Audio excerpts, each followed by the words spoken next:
Let Us Talk It Zipinar, where we have tried to make the best, to try to give the best that we can from whatever we try to do for the community, to make it empowered, to make it more interactive and all inclusive. And with that, we have our thought for the Zipinar, where we invite 3 speakers who would be speaking in 3 different areas, and then you would definitely gain something after you have spent that time with us. So welcome everyone who has joined in on social media. And our only goal here is to make an informed and empowered community. And for that, we definitely need your help. So if you have come across this webinar as known as Zipinar, then please do forward the link with other colleagues, family members, friends, and we can grow the community in the way we, want an ideal community in the long run.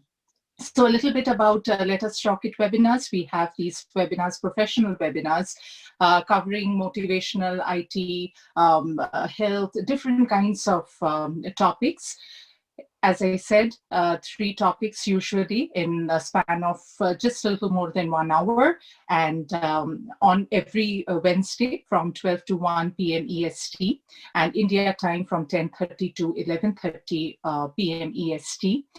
And you can get more information, or if you want to be a speaker or you know anyone who could be a speaker, please email us at webinar@letustalkit.com. And we also do have our youth sessions divided into 2 groups, a younger group session from 6 years to 11 years, and then the older one from 12 years onwards. And we have those webinars. Of the younger group has alternate Fridays, and the older group has, we have it for on Saturdays from 4 to 5 p.m. EST.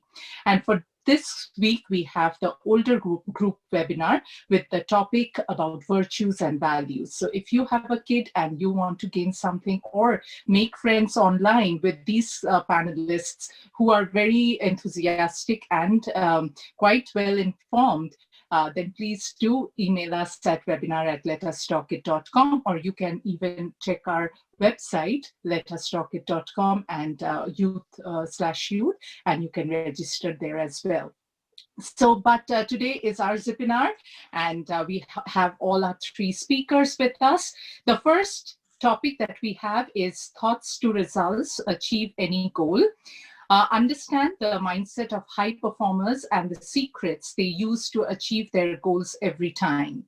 And to talk about this, we have Anish Verma, who is a co-founder of an AI company and is a high performance mindset coach. He has worked in the corporate world for 22 plus years and now helps entrepreneurs and executives achieve their goals. He's a certified John Maxwell coach and public speaker. He has developed an interesting viewpoint of how science and psychology are used by high performers to achieve success. So he shares all his research in his podcast, Empower Your Mind for Success, available on all platforms, including Apple, Spotify, Google, Breaker, and others. And to have one-to-one conversation, you can join our Zoom link. And we are extremely honored to have you, Anish. Over to you.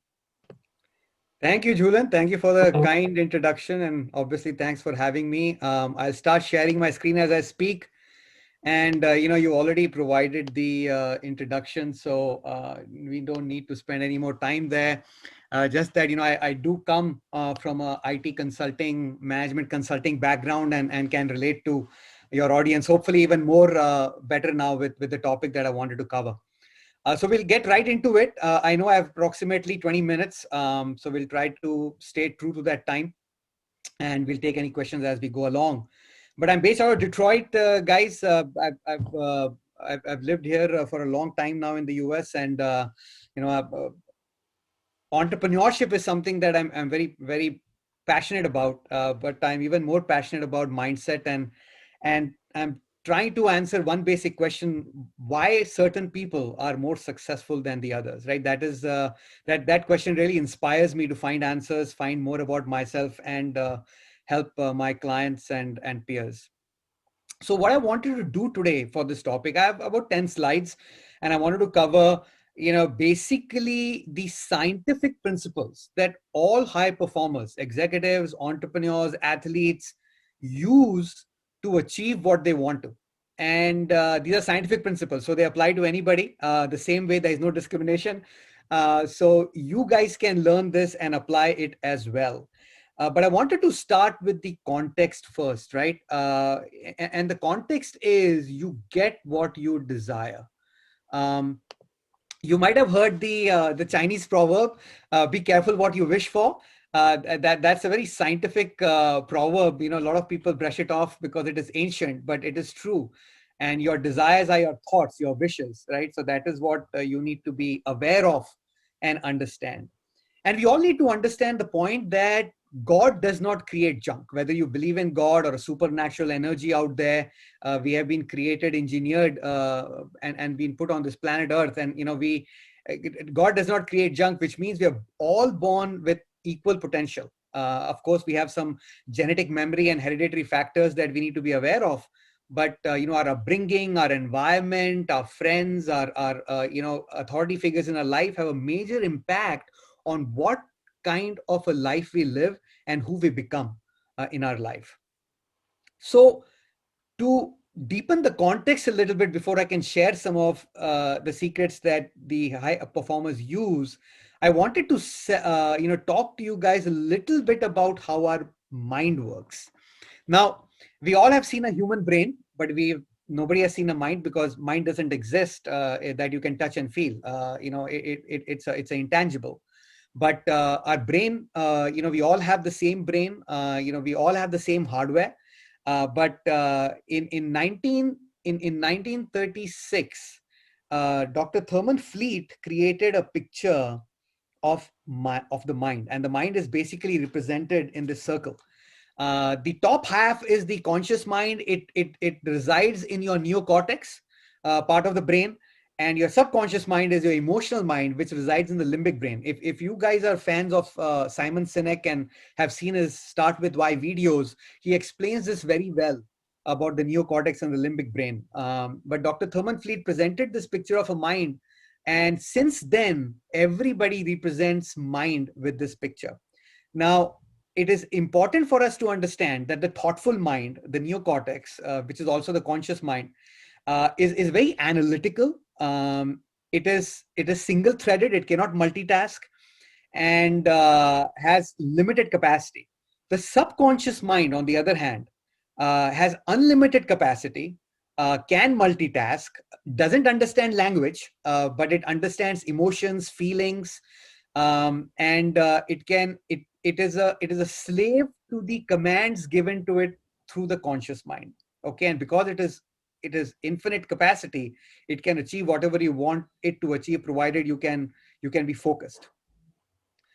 The job of your conscious mind basically is to attract the thoughts in your mind. It's basically your awareness resides in your conscious mind. 5% of the decisions that we make in our lives are made through the conscious mind, which means that 95% of the decisions are made through subconscious mind. And why that is very important for you to understand is you will figure that out as I go along in this presentation. But what resides in your subconscious mind? Your perceptions, your opinions, your beliefs, habits, rituals, culture, all these things reside in your subconscious mind. And because subconscious mind has an unlimited capacity, we do a lot of decision making through our subconscious mind. I'll give you a couple of examples. When you wake up in the morning and brushing your teeth is the first ritual you have, you don't think about how you're going to brush your teeth. You just go about doing it, right? You don't think that I'm going to move my hand left first, now right, left, right. You don't do that. When you're wearing your clothes, you don't think about wearing clothes. When you're driving to your job, at least when we did that pre-COVID times, sometimes you reached your office within a few minutes, even though the distance is an hour, you just realize, oh, I quickly reached the office. Why? Because all those commands, all those thoughts are in your subconscious mind, and you're doing it in autopilot mode. So the more you leverage your subconscious mind to do the heavy lifting in your life, the more easier will become for you to achieve whatever you want to achieve. And this is what the high performers know, and they train their subconscious mind through habits, through discipline, through inspiration, through thoughts, and they go about doing it. Now, what I have come up with based on my research over the last 4 or 5 years, I've come up with this raft model, and I'll explain to you what the raft model is. But this raft model basically talks about how you can get from thoughts to results. And this raft model is spelled backwards, or I should say, starts with the end in mind, right? So raft stands for results, actions, feelings, and thoughts. Okay.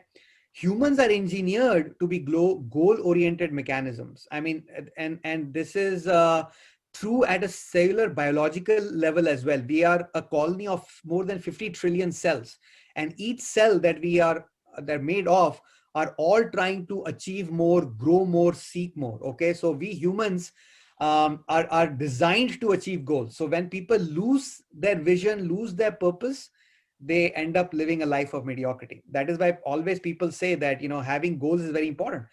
Most of you guys work in IT, so you may know you cannot build an application without understand the requirements, right? You need to know what the requirements are. What is the end goal of building an application? The same thing works with your life.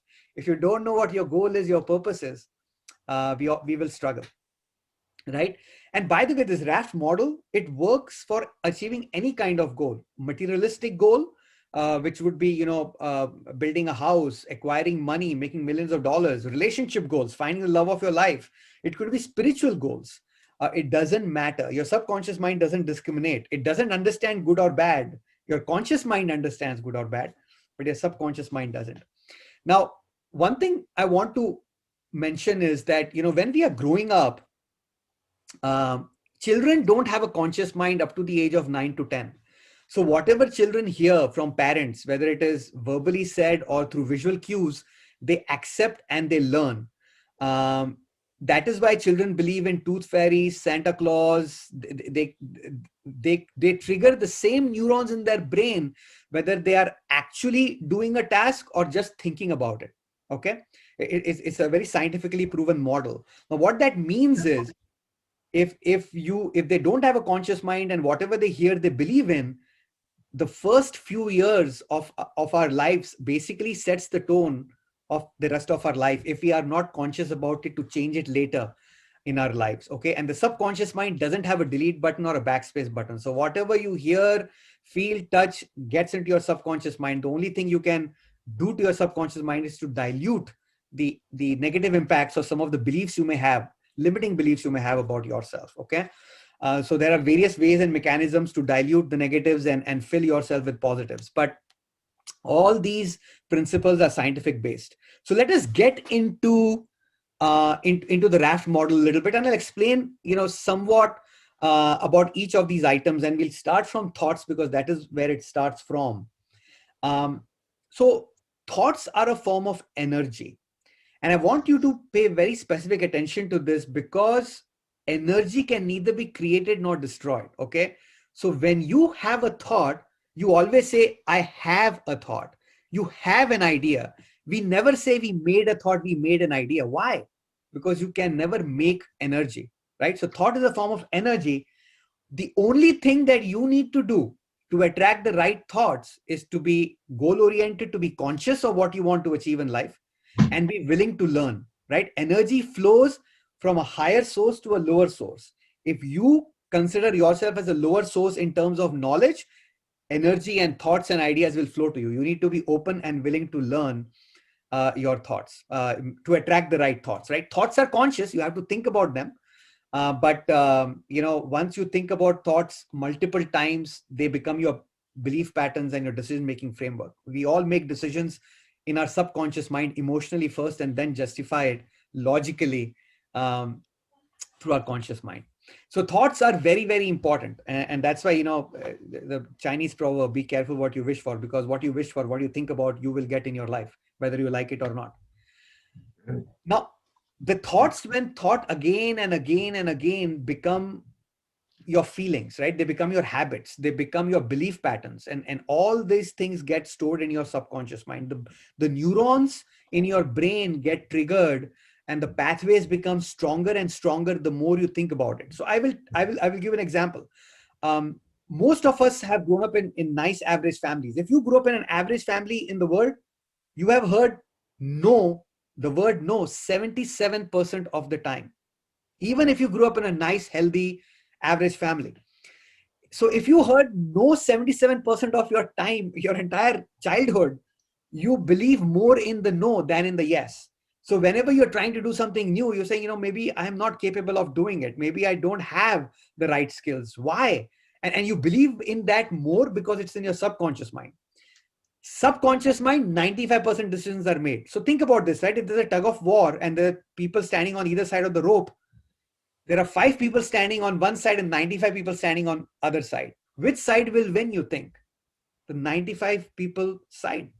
So that is why it is very difficult to override your beliefs and change your mindset about yourself that you can achieve something, right? That is why you have to be intentional and conscious about what you want to achieve, and you will be able to achieve that.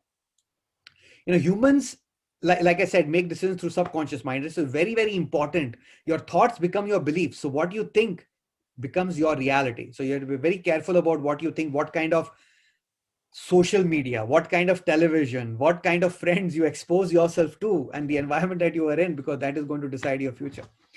Now, these feelings will provoke you to take actions. Thoughts don't provoke you to take actions, but the feelings do, right? The feelings will force you to take action. And when you are taking action, you do not seek permission. You do not have to seek permission, but because we grew up in an environment where we are always seeking permission from our parents, from our elders, from our teachers, from our bosses, we always get into a mindset of seeking permission. That is one thing that high performers teach themselves, that you don't need permission. You just need to go and do it if it's the right thing to do. Take action and then learn along the way. Learning comes from action, not the other way around. We have grown up in an education system where knowledge and education is always given a priority than actions. And that's why sometimes we get into an analysis paralysis mode and we freeze and don't take action. But taking action is very, very important. Do not get wedded to the plan. Planning is very important, but the plan is designed to change with every passing second of your life. So don't get wedded to the plan. Make sure that your goal is steady and your plans evolve as you head towards your goal. Think about your goal like a GPS, right? Do you start driving without knowing where you're going? You put an address in your GPS and then you start driving in your phone or in your car or truck, whatever you drive. The same thing with your life. If you don't have a goal, how do you know where you're headed? Something to think about. Results are your goals that you're trying to achieve, your dreams, your purpose. The more clarity you have, the more easier for you to achieve your goal. You have to be intentional about it. Energy flows where focus goes. Focus comes only when you're intentional about it. So this is the raft model that you need to be aware of that will allow you to achieve anything. And guys, I'm going to now show you the science behind this. Okay, this is not some motivational speech. There is a lot of science behind it. And I'm not a doctor. I'm an engineer. And what motivates me is to find the why behind why certain things work the way they do. And I'm going to share with you some of the scientific findings that I've found over the last 5 years. Now, one of the misconceptions is has been for a long time that human intelligence is fixed and we cannot increase our human intelligence. Now, that is wrong. The science of neuroplasticity, which is fairly decent science, I mean, about 30-40 years old, has proven that our brains rewire themselves every second. Actually, your brain is rewiring right now as you listen to my presentation. We have a new brain every 5 years. Actually, there are a lot of TED talks about neuroplasticity. You can look at that as well. Another misconception that we have is that our genetic makeup decides how smart we are and how healthy we can live. Basically, what we inherit from our parents in terms of genes. Absolutely false. Epigenetics is a new science about 12 years old.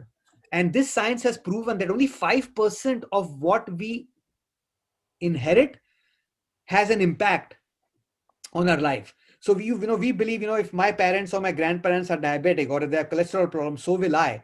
That is true only 5% of the time. 95% of the time, your environment decides what genes are expressed and suppressed. Okay, your environment decides that. So what you expose yourself to decides whether you become diabetic or become cancerous, right? It is not your parents. So you got to stop blaming your genes and start taking action. And this is all true at a cellular level. Genetic makeup, genetic memory is something very, very interesting. Genetic memory is basically, you look very similar to your grandparents, right? So your people may say, oh, your eyes are like your mom's, your ears are like your dad's. That is genetic memory. So we all have genetic memory, not just from our parents, but from the times when humans were cave people, right? The fears that cave people had, we still have those same fears genetically engineered and embedded in us. So it takes us conscious effort to overcome those fears and move forward. Personality misconception is another one, right? We inherit our personalities, right? And that is not true either. Actually, there's a lot of science behind personality assessments. John Maxwell DISC assessment is a very good one. And your personality is impacted by three things. Hereditary, of course, it does have an impact, but your environment has the biggest impact, and the role models that you follow has the largest impact on your life, guys. So I'll cover some more misconceptions. People say time is money. Absolutely wrong. Time is not money. Time is more important than money, more precious. All high performers know this. They know how to leverage the same 24 hours you and I get, and they leverage it to such a way that they become millionaires. And most other people don't, because they know how to use this equation. We have limited capability. Not true again. We are all designed to have unlimited potential. Our bodies is our hardware, and our mind is our software. That software portion is where you can leverage and exceed whatever you want to in terms of achieving what you want to. Right now, unlimited potential does not mean you can do everything in life. That is false. Unlimited potential means you can do a few things very, very well, as long as you can be intentional and focus on. So stop saying that I'm unlucky or I can never make it, because what you think you become. So you have to change how you make choices in your life. Whatever you have in your life is a choice that you have made. Now, don't get me wrong. I'm not talking about if you have become chronically ill with something. That's not a choice that you make. There are certain things that are out of our control. Let's focus only on the controllables, right? So that is what is very, very important. You will always get what you have in your life based on what you think. Everything in your life happens twice. Once in your thoughts, and then physical manifestation of that. Nothing in your life other than the uncontrollables has occurred in your life without you not thinking about it. If you're not happy with where you are, you have to change how you think and what you think. And if you want to grow, you need to continue changing that as well. I leave you with one last thought. This is a success formula that I have created based on all the research. Your success is directly proportional to a multiplication equation. Your burning desire, which is your goals, dreams, purpose, passion, your actions, and your learning. Action is listed first, then learning, right? You have to be continuously willing to learn. The moment you say you know everything in life, you're pretty much dead. And faith and belief. Nothing will happen without faith and belief. The difference between faith and belief is something that you believe will happen in the future.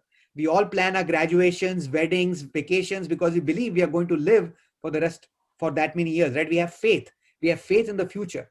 Belief comes from what you have done in the past, from your actions, right? And it's a multiplication equation. Your goals may be very clear. You may take great action, but if you have no faith and belief, the success formula leads to zero. So it is very important for you to understand that you have to be all in to achieve what you want in your life. Any goal is achievable, guys. I'm not trying to inspire you. I'm trying to show you the science behind it and what I teach my clients. The good news is you are in complete control. You just need to have clarity.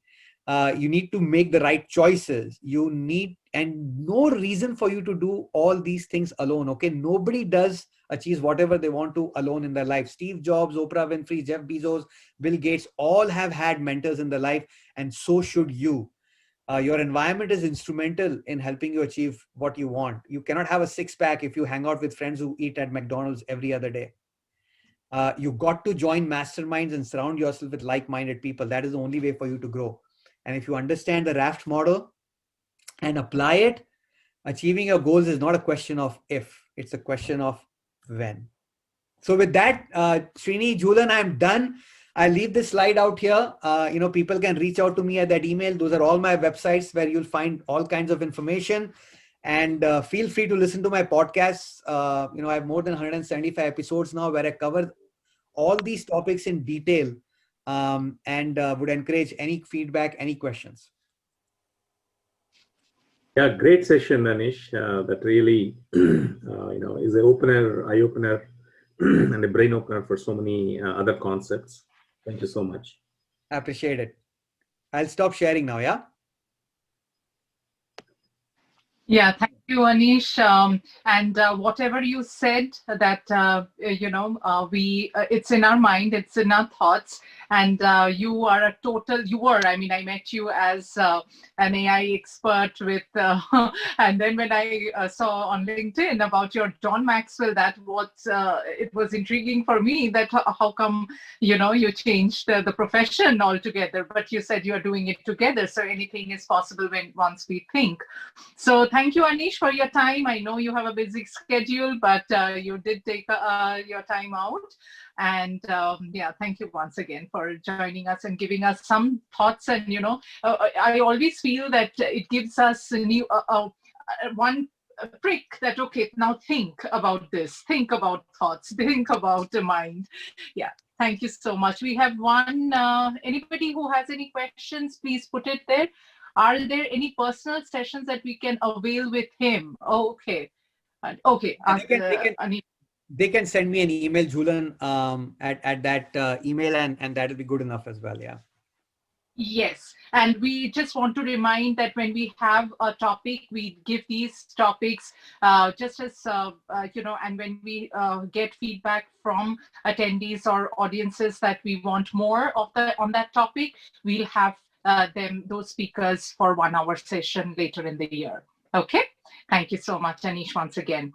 So, our next speaker would be Brian Helfer, and his topic for today is global trade management in today's digital world, and he will be covering knowing your global trade management in today's marketplace, discovering your business and governance trade requirements, designing your export and import trade processes within your company, and supporting your business partners with supply chain solution. So a little bit about Brian. So Brian Helfer has over 20 years supporting global supply chain logistics and trade compliance automation. He has worked with multinational manufacturers, distributors, and logistics providers across multiple industries, helping design, implement, and manage global sourcing, purchasing, sales, and logistics. Project results have continually helped clients decrease compliance risk, landed costs, and days sales outstanding, which has increased productivity and profitability. So one interesting fact about Brian would be that when I spoke to him, he was the one who said, oh, what is it about? What is this Zipinar? And as soon as he went to our website, he got so motivated and he liked it that he not only agreed to do be speaker for 1 day, and he said that I can do a full series. So thank you, Brian, for that generosity of your time, of your knowledge. And we definitely want our feedback from you, audience, that if you want his session in a series, then do please let us know. You can email us at webinar@letustalkit.com, or you can even visit our website and give us your feedback. With that, it's an absolute honor to have you, Brian. Over to you. Thank you very much. Humbled to be here. Can everyone see my screen? Yes. Okay. And I'm not sure if I'm showing my ugly face as well, or can people see me? Yeah, we can see you. Oh, okay. Well, I'm Brian Hilford. I hail out of Pittsburgh, Pennsylvania, which I have Global Resources Management Incorporated, and we have a couple of partners around the globe. We focus on the back office operations where corporations would be calling us to support them in a myriad of different business and IT processes to help them with government compliance of moving goods cross-border, or in some countries, dealing with provinces and state laws, rules, and regulations. So what I have to show you, maybe for those that are looking at a career, or those that are trying to figure out the different opportunities involved in what I call a coin term, global trade management, supply chain management, import-export logistics, and those words, in my opinion, all dive down into the deep roots of the buying, or I should even back up, and I'll show you some slides of sourcing, procurement, which is buying, inbound logistics, maybe taking a bunch of components to make a pen and then reselling it and moving that product into an export or a resale of the goods cross-border. So there's a whole lot of details that have to be done compliantly within those governments that you're working inside of and outside of. So we get involved in this on a daily basis. Once again, name is Brian Helford, and let me see if I can forward these slides. There we go. So this is an area that we could spend a little bit more time and slice up smaller, let us say, podcasts, if you will, or these zipinars. I was very humbled to get this call and think it's great to be able to give back to the community, to allow others to learn what different people do, what different groups do. As I mentioned to you initially, we have a team that is dedicated to global trade management as a coin term now. Do understand that when you do Google or do a search on global trade management, you will actually come up with some solutions that are out there that some corporations have coined that term. But it is, in general, a coined term, and it's used, in my opinion, to support the need for business and IT processes of your global sourcing, procurement, inbound logistics, sales, distribution, outbound logistics. So we have a team that focuses on this around the globe. And we do, as I mentioned, focus on the business aspects, and we try to take those requirements and implement solutions, software solutions, as well as business partners that are working with the client. Business partners as what you may know of UPS, DHL, FedEx, being carriers. Inside of those carriers, there's also brick and mortar warehouses. There's also the software that controls the time that they pick up the package to the time that they bring into their own warehouse, move it via air, ocean. And I can explain that in further details, but these are the areas that we're speaking of during this Zipinar. And again, some of the clients that we have worked with, and I'm just going to buzz through these more as a quick advertisement, if you will. But you know, from the manufacturers to the software companies to the 3PLs, third-party logistics firms, and again, back office operations is where we do all of the work. as you look around the globe, you'll understand that sourcing for a go-to-market decision, the increased laws, rules, and regulations per country, there's more electronic filing requirements that are increasing the complexity. Now, in some cases, you'll be swayed to a company that can do all of this for you, and that's great. Small percentage of transactions that are going will be controlled cradle to grave by a third party. These larger corporations, they need to take all of this in-house because it is a liability that is bore upon the exporter of record or the importer of record. The people in the middle will waive their liabilities or responsibilities. A lot of corporations or people do not realize that, but time zones don't matter. It's the rules, regulations per country that do. And that's something to keep in mind every time that you're looking at moving goods around the globe. Trade compliance overview of what we get involved in a boardroom perspective is what's considered the governance process, rules and responsibilities, the risk mitigations that are flowing through the supply chain.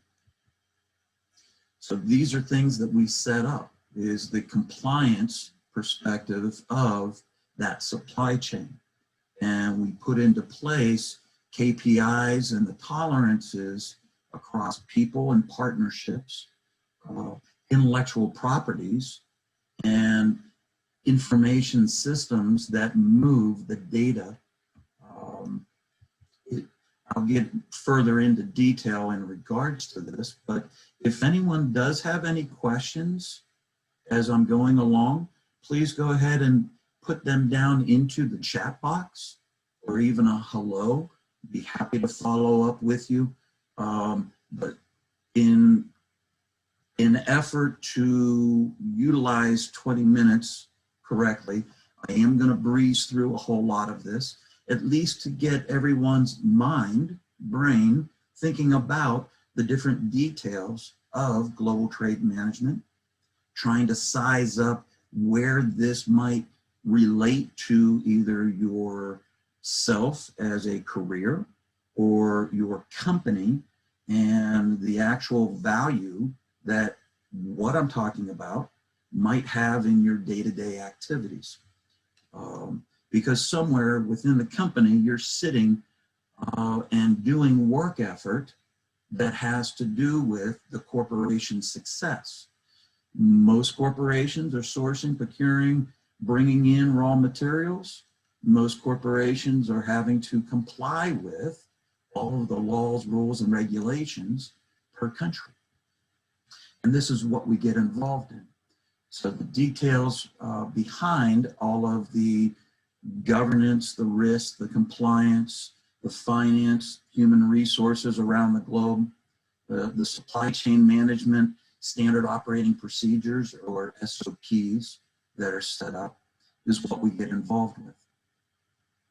And the IT operations that are trying to take all of those requirements and automate them within their ERP system, enterprise resource planning. Could be an SAP, could be an Oracle, and governing all of these operations. So the executives and the management staff has to basically manage by compliance and work in confidence. And that's what I'm showing during that slide. A lot of the top executives around the globe that are working within global trade management as a coined term now are looking at logistics costs. They're looking at the compliance issues around the world. They're looking to protect their brand name, and they're looking to reduce their exposure, fines and penalties. Let me go off into a tangent here real quick. UPS driver comes up and asks you to sign for this box. You put your blue ink signature on a pad.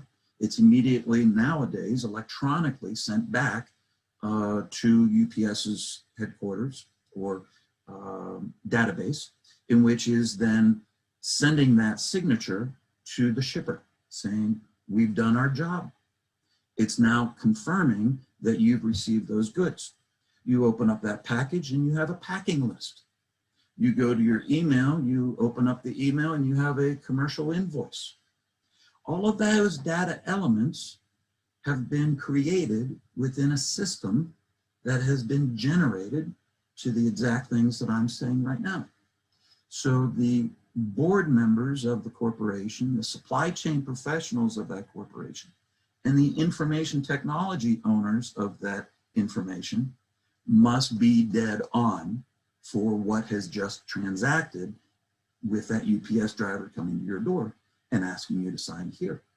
Not only have you received that product or a pen or a pair of glasses, but it's all of the data elements that sit behind that. The material that makes up that pen, the origin of that pen. We'll get into those details. But these are the main key issues that your C-level, your global trade management or supply chain professionals are looking at. And I won't read the individual words that I have up here verbatim, but I'm talking around them, and it's yours to take. Now, in the supply chain per se, of looking at a non-logistics functions and logistics functions, we basically try to tear them apart. If you look at any product, it's gone from an R&D, research and development, to the material suppliers, inbound logistics, the manufacturing plant, distributors that are set up around the globe, the outbound logistics that is taking place, sales channels that those distributors are working through to get to that end customer. And let's think about the end customer not being happy. The end customer is going to go back through the supply chain one way or another, depending on how those standard operating procedures are set up, to deal with that plant, that manufacturer's plant. So these are the different key areas that we focus on. When we go into a client, some of the sourcing, procurement, logistics decisions are all based around countries' laws, rules, and regulations, and their taxes, tariffs, and duties that they have set up. And I think a lot of people watch the news, and a lot of people are following different countries' governments and what those governments are doing with trade agreements. Well, we need to take those trade agreements and put them into a software solution so we can slice and dice the information that makes up the components within inside of that pen.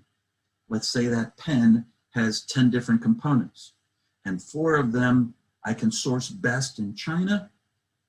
3 of them I can source best right here in the US. I'll stay US based.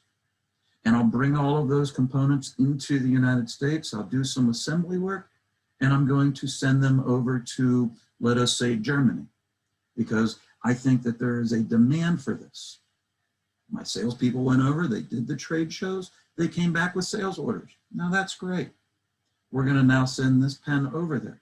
So if you look across that supply chain, as rudimentary or generic as it looks, but if you look at those bullet points on the non-logistics functions and the logistics functions, those are the key areas that we have to dive down into to support global trade management and provide solutions.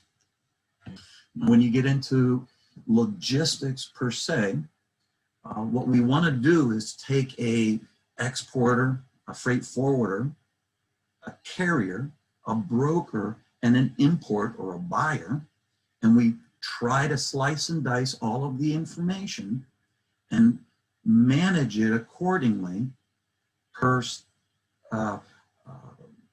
standard operating procedures that that corporation needs to run by.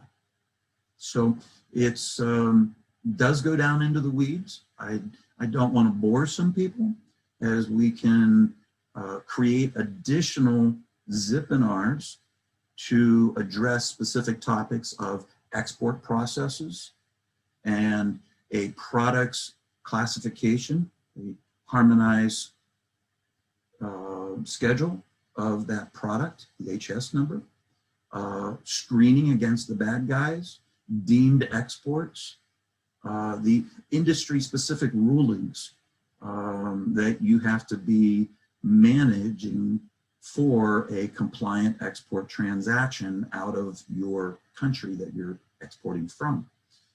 Determining the license capabilities and applying for the licenses, logistics management, generating the correct export declaration or export documents, tracking and tracing of the shipment.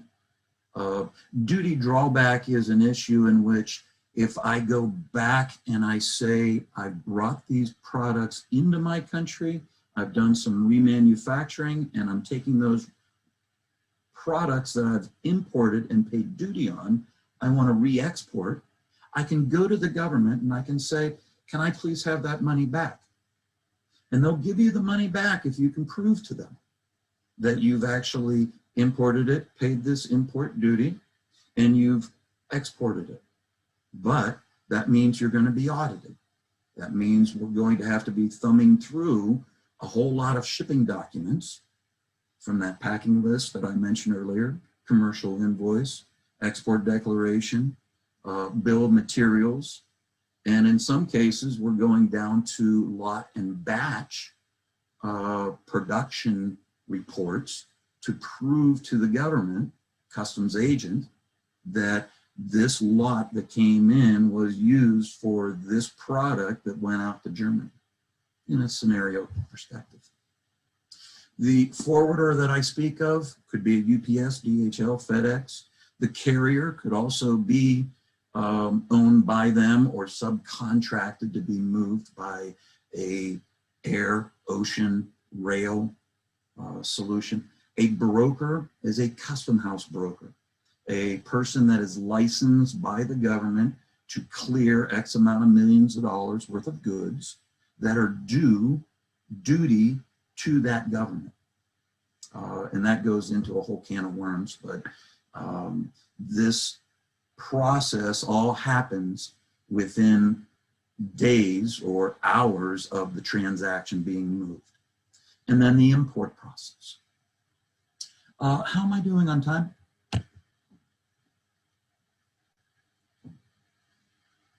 I have not watched my time. If somebody can indicate to me. It's okay. You can continue. How long? Because I honestly, I did not go through my deck and figure out the exact time. So maybe give me a couple of minutes heads up and I can wrap it up, and we can spin this off into an additional 5 minutes. webinars. Sure. Give me a minute notice if you would. Give an example also if you can. Yeah, it's a very good overview, and also you can give some practical examples and also size of the businesses or anything that you dealt with, like the small businesses, right from very small businesses. Well, certainly. I've done projects from as large as $60 billion corporations all the way down to $6 million corporations. And I've taught in some universities, some side classes here and there, and worked with different entrepreneurs in trying to support their sales and export processes, as well as their sourcing, procurement, and inbound logistics one-on-one. So I do take on smaller projects, but most of our bread and butter, if you will, comes from being on and getting involved with large SAP projects, Accenture, Deloitte, SAP America calls me in individually. I'm also a subcontractor for SAP. So there's a vast area here that anyone can be looking at it as a career. There's a huge area here for us to be helping small and medium-sized manufacturers or importers, exporters, dealing with day-to-day activities from sales floor all the way to the back office operations of you sourcing, procuring, and bringing the goods in. Very quickly, I can go through the implementation of a global trade management methodology, if you will, of the export transactions, slicing the commercial practice against the compliance requirements, keeping the goods, data, and operational processes separate. This way, when we go into problems, we're quickly able to address them and answer and implement a solution. Even if that solution's just written documentation, step-by-step processes that Tom, Dick, Harry, Mary, or Sue has to follow on a daily basis. The same thing goes with the import process. Here on the export process, and I'm happy to share this type of information, goods flow, data flow, and operational processes that take place. Now, behind each and every one of these boxes, you better believe that there's anywhere between 25 to 1,250 data lines, data fields.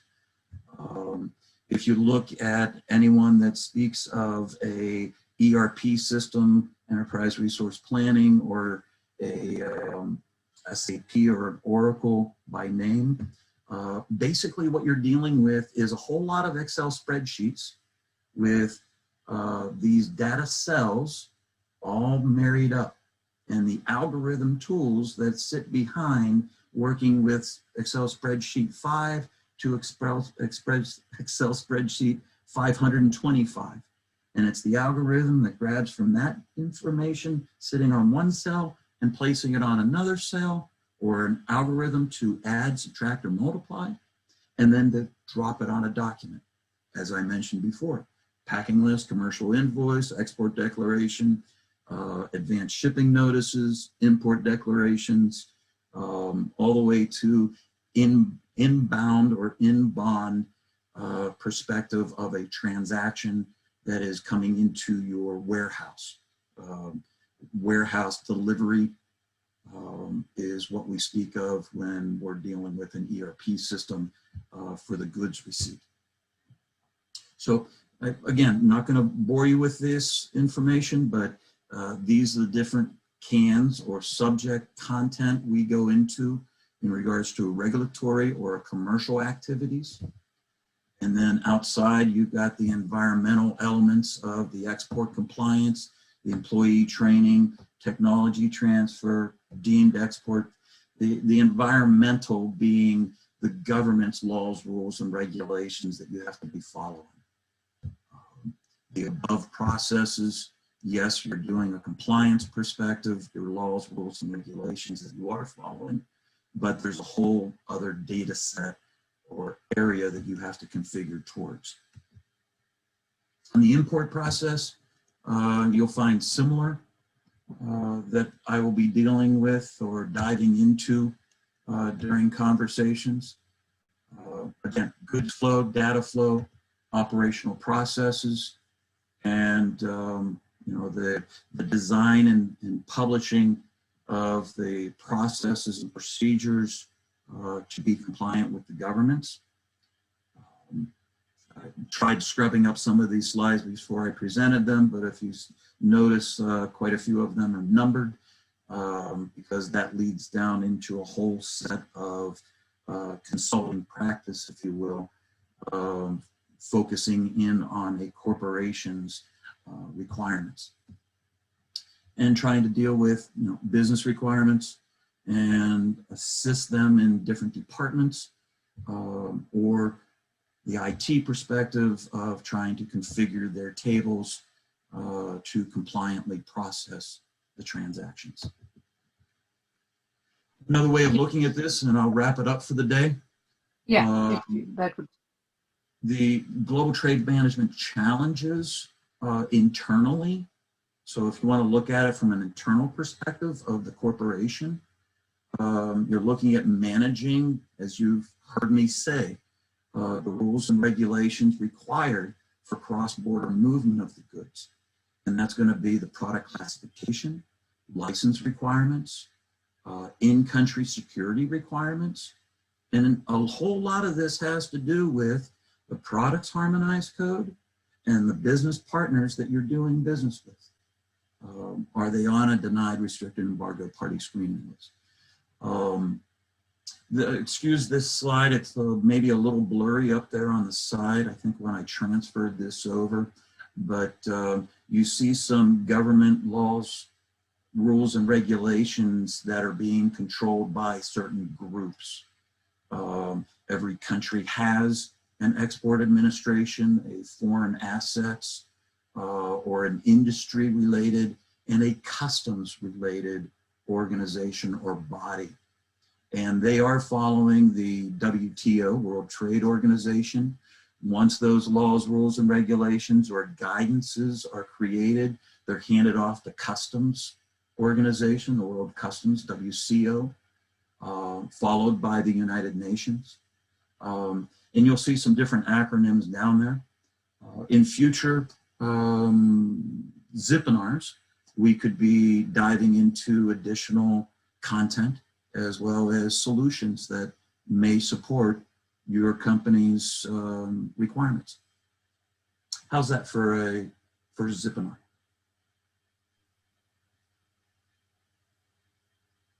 Absolutely, Brian. We will be talking offline how we can incorporate and make it a series if possible. Srini, your thoughts? Yeah, definitely. You can. So, Brian, you can stay back after this live is over. Probably will be. I think it will be done in next 15 to 20 minutes, and then after that we can talk in this Zoom itself for a few minutes if you are free, or you can. Yeah, we can talk in detail. Thank you so much for a great session. Sure. Hopefully it's been helpful for everyone. Absolutely. Thank you so much. Yeah, we have to rush for our next speaker. And yes, Insia, could you please share your screen and come on video? While Insia is doing that, for our third topic for the day, we have journey from engineering college to corporate jobs, unsaid advices and eye-openers to prepare oneself, get corporate ready and competitive. So you have heard from pros here who are in the industry for a long time, but right now we have a very young speaker. I'm so thankful that our young generation, they are opening up, they like to share their knowledge, and so is Insia Dosa, and she has a continuous and diverse learning attitude and a keen observer for learning from experiences. We can't wait to hear from you, Insia. Over to you. Absolute pleasure to have you. Thank you, ma'am. Is my screen visible? Yes, screen is visible, but you are not.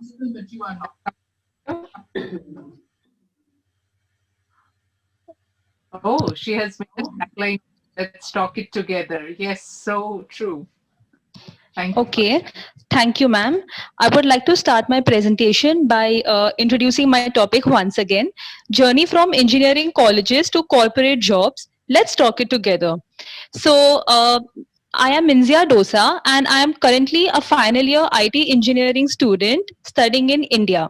So over the years, the engineering course consists of 4 years, and every year I have learned something new, and I have always discovered something more about myself, and it also comes with a lot of failures and achievements. So whatever I have learned in these 4 years, I would like to share it with the upcoming engineers so that they can pave their path smoothly and well. Insia, just one interruption. Will you be sharing your video or is it? I prefer it this way because Okay, I have no some bandwidth issues. Sure, Yeah, no thank you.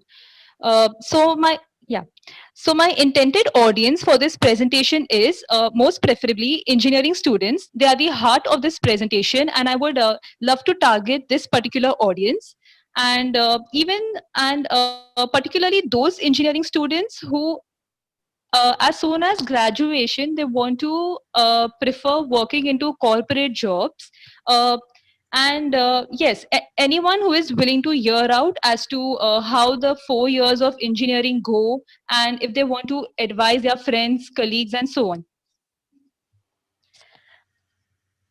Topic insight.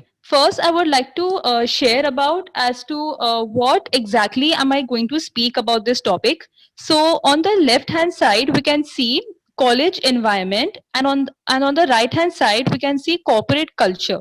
So what happens is when we are in college, we are given a lot of resources to learn. There are ample of resources given to us free of cost, and we just have to use them, utilize them, and move towards corporate culture. When we land into corporate culture, we find that there are particularly resources which are very niche. They are specific to a particular domain, but we have a lot of opportunities to learn and grow. So, to make the transition from a college environment to corporate culture, we need to make the correct choices and we need to manage our time accordingly, which will lead to our growth, and it builds a bridge between a college environment and a corporate culture. So this growth which I'm going to speak about consists of two parts, which I'll be speaking in my next slides. And my objective for this presentation will be that I want to discuss some generally unspoken factors which are crucial for mapping our journey from college to corporate. So these are the factors or the tips that we come across very often, but these are generally the ones which are overseen by us. So today I would especially throw importance for these tips and factors. My second objective will be to clear some like to solve some of the myths regarding engineering. So as people know less about engineering, or if students are currently new to this particular field, they have many doubts and myths. So I would love to clear some of them, and I would also like to impart motivation for my audience, and I would like to help them so that they can have a clear plan as to how they can achieve their goals towards their corporate jobs. So this is how I've broken my presentation into pieces. I have currently discussed about introduction and insights to my topic. Next, I will be speaking about the growth aspects which will pave our way from our college life to our corporate jobs. It is divided into two: academic growth and personal growth. Then towards the end of the presentation, I would like to give two more tips as end notes from my side. And in the end, I would like to answer any questions if my audience has any. Bridge the gap. So currently our students, I'm assuming that our students or my audience are in their crucial years of their engineering, and they have to make a bridge which will pave them a way towards corporate jobs. So the growth is divided into two aspects: academic or domain specific growth, which is related to their knowledge, their skills, and whatever they learn about their engineering domain. And the next aspect of growth is their personal growth, which consists of soft skills as to how they show themselves as a responsible engineer to the industry. So first, I would like to speak about academic or domain specific growth. So my first tip of the day will be, please students, plan your end goal after doing the basics. So there are many jobs which you can take up after engineering. So suppose if I'm an IT engineer currently, there are so many roles which I may wish to take up. For example, cyber security, machine learning, artificial intelligence also. So first, if I'm in my, it is best if I'm in my first year or as soon as possible, I need to explore all of these domains and pick the best one which suits my interest.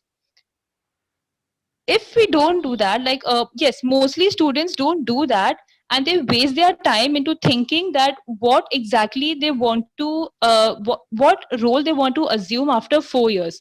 So this wastes a lot of time, and they waste their 4 years into not planning that, oh yes, I want this specific role and these are the specific skills which I would really want to learn.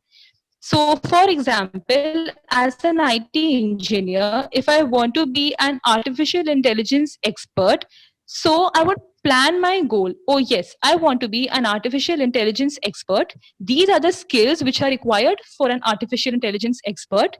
And this is how I plan to divide my time and learn these crucial skills. So that is what is expected first. The second tip which I would like to give is build innovative products and always have a product learning approach. Now I would like to divide this statement into two aspects. Is whenever you plan to build skills for a particular domain, always have a product learning approach. Now product learning, now we know what is project learning approach.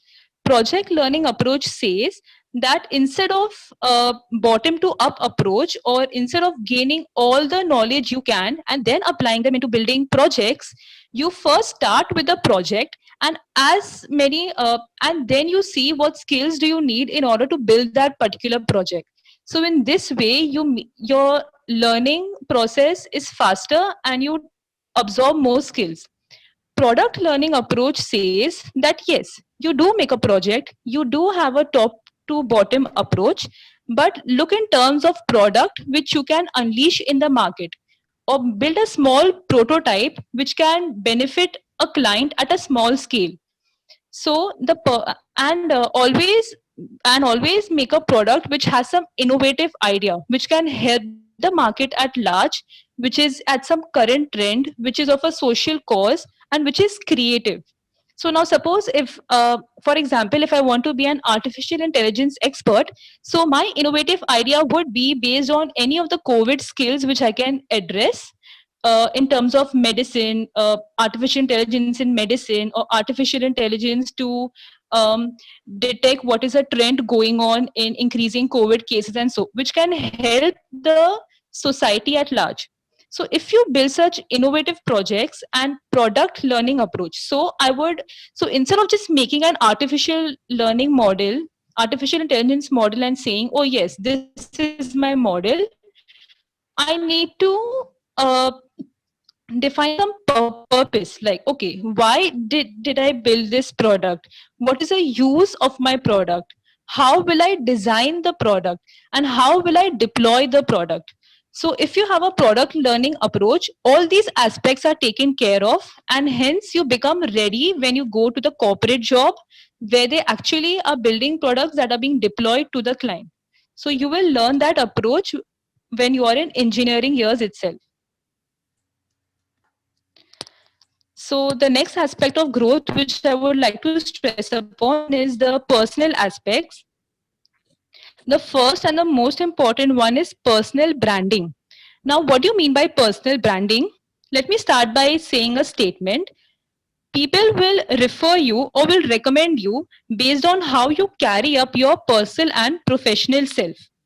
So what does this mean is you need to build a professional image of yourself.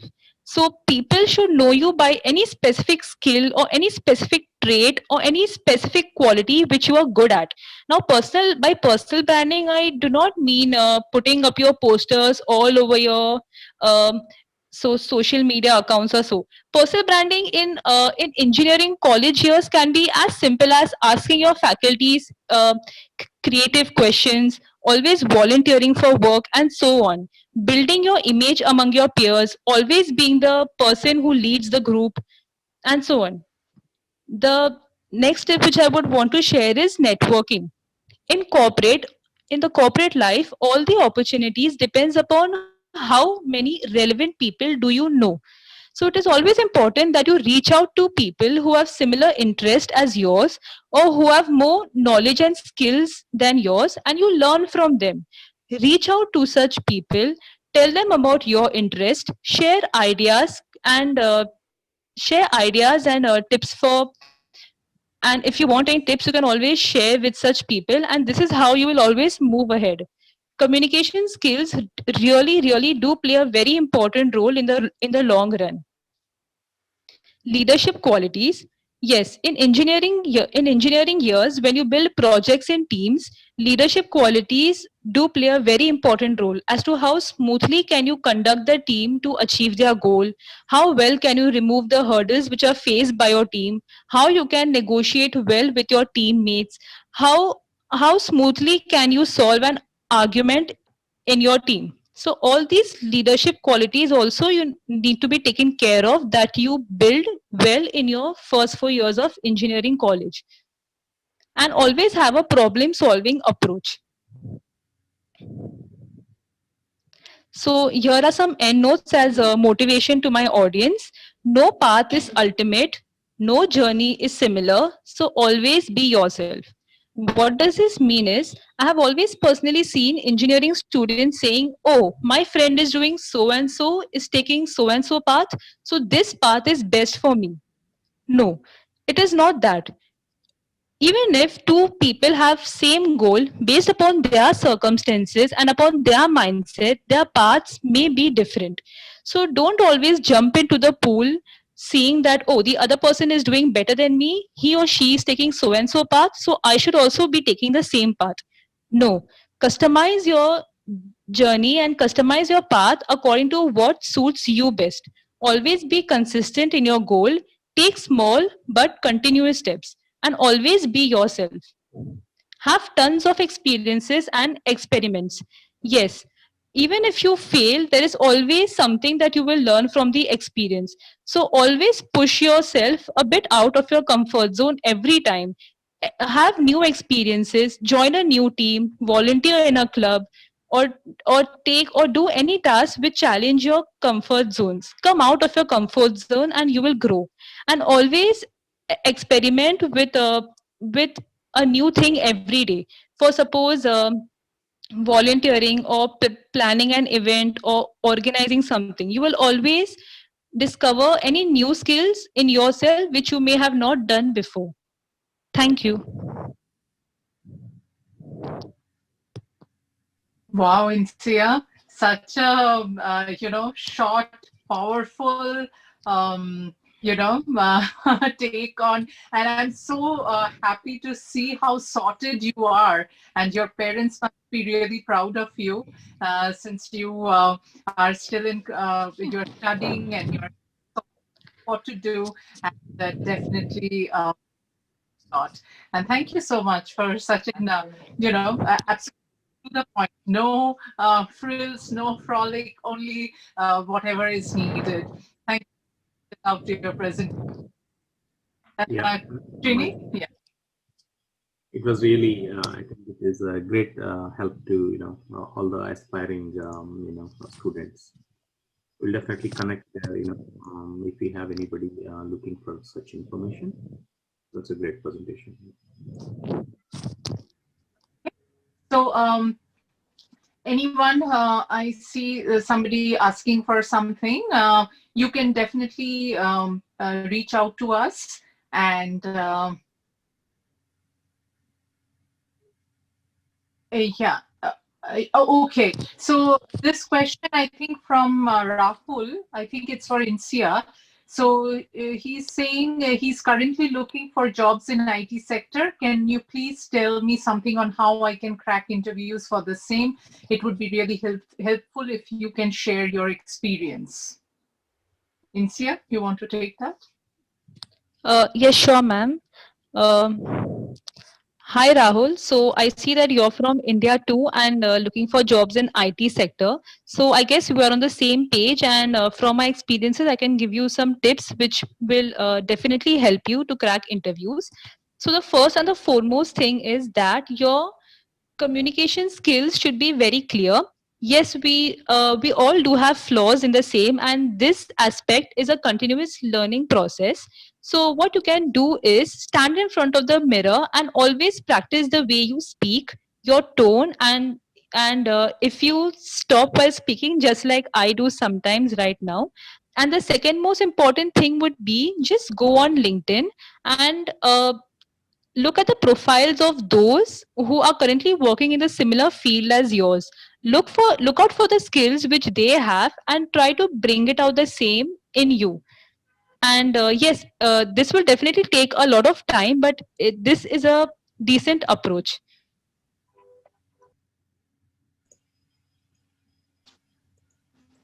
Yes, absolutely. Fair enough. And it was spot on that yes, communication is important, and that practice, making it perfect, is also important as well.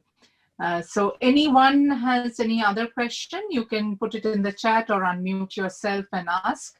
And if not, then yes, as Srini said, but Brian, if you can stay back after the session is over, then that would be, we can talk offline. And for others, thank you all for joining in for today's session. And don't forget to join us back next Wednesday from 12 to 1 p.m. EST. We work hard for the whole week to get speakers with different topics, different interests, and making the most out of the minutes and you spent with us. So this is our new way of giving back to the community. Every Wednesday, we have our professional webinars, and then we have our youth webinars every alternate Friday for a younger group from 6 to 11 years old. And then we have the live webinars on Saturdays from 4 to 5 p.m. EST. And for those of you who wants to join those webinars, you can email us at webinar@letustalkit.com. And for this week, we have our older youth group topic as virtues and values. It's very important for the kids to know, and for us to remind ourselves what we were taught, how we were grown up knowing those values and virtues which are important, integrity being the most important of them all. And yes, if you have your suggestions, your comments, feedback, please do leave those in the YouTube comment section or Facebook, and we'll get back to you. Yes, somebody was saying something?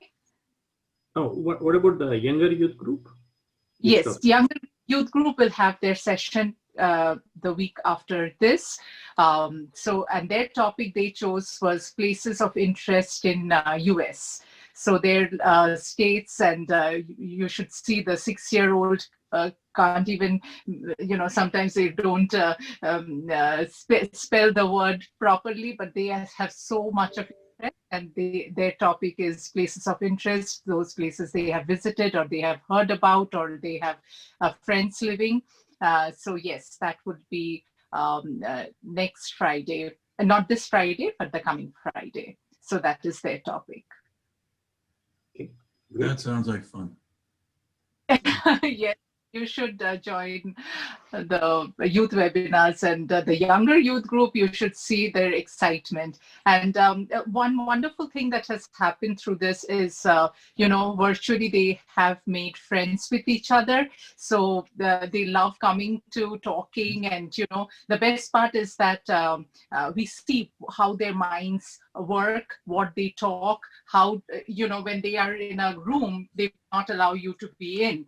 But when parents, if they want, they can be in the same, when they are talking, they can be there. And usually I am there as a coordinator, mentor. So I see how their minds talk, their minds, function. So it's very interesting. So yes, they do have their prep sessions as well. They do not just jump into the webinars and start talking. And we have those on Tuesdays and Thursdays at different times. So to get more information, please email us at webinar@letustalkit.com. And with that, we thank you all our speakers today who did start, they joined 10 minutes before the session, all of them, and they stayed back even later than what was expected. But thank you so much. We really appreciate your time and efforts. Thank you. And thank you all audience for joining in. Hope to see you next this coming Saturday with the youth webinar.